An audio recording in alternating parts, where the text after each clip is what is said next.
you have 69 someones to deliver, services to deliver before we vote in a new president. So we are counting.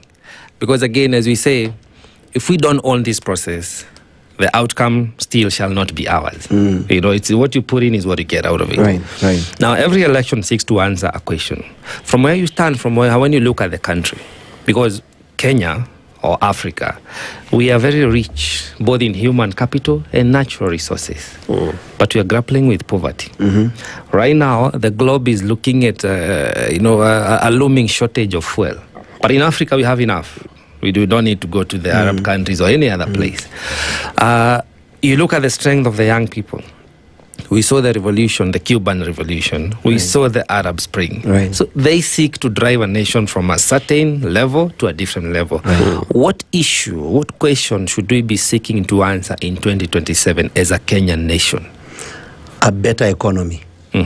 And it's going to start from the kind of people that are mining our minerals, the kind of people that have, the contracts with government in terms of who is distributing things to the military, the weapons, who are in the pharmaceutical industry, who are the people that are tasked with the job of, bringing the right medicine, not when it comes to agriculture, who are those people that want GMO, as opposed to, fertilizer. It's all geared back to a right economy. And by there, I've heard you saying that point of oil. So Dangote comes to Kenya and he seeks to invest in Kenya approximately a good amount of money in terms of, remember the cement issue.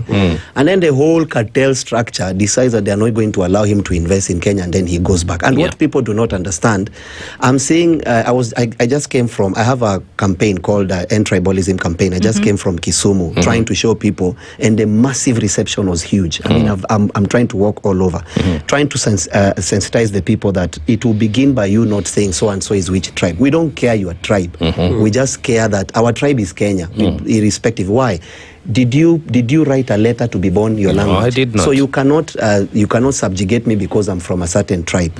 Now, looking at it from the Dangote point of view, I had people saying, because when I was coming from there, someone told me, make sure you fuel your car full tank. I'm like, why?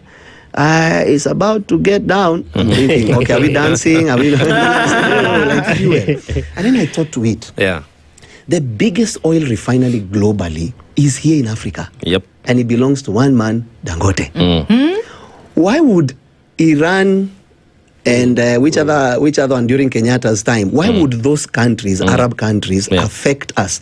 Do a deal with this gentleman. And I hope you know, many people don't even know, from oil alone, you get over 6,000 products. Over 6,000 products just from oil alone. So then what is the African system supposed to do? We have 52 nations approximately in Africa, which is close to the size of America. America is a bit smaller. Now, all of America has one president.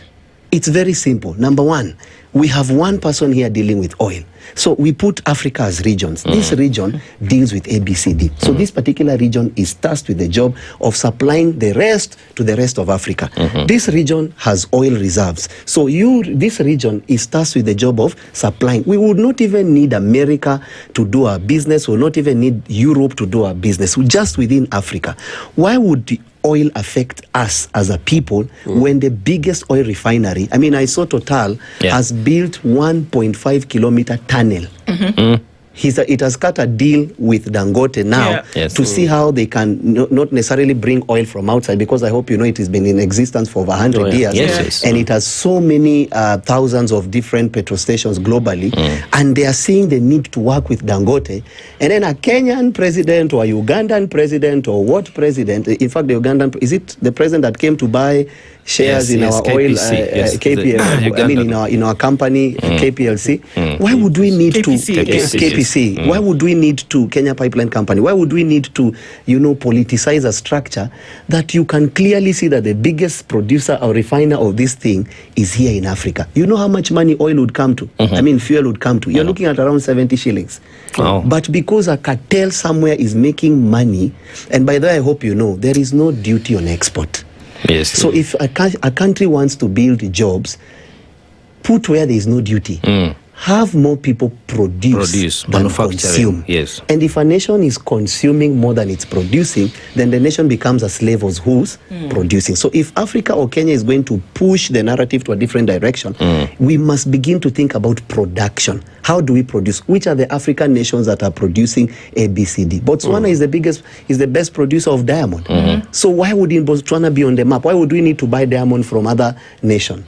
There's a lot happening, but as you've said, what is it going to affect? The concept is economy, down from the whole structure of who's getting the tender, who's getting the what, who's doing this. It's an economical issue, and that's what we are going to be solving in 2027. And if you look at the kind of efforts that the government has tried, lots of weakness.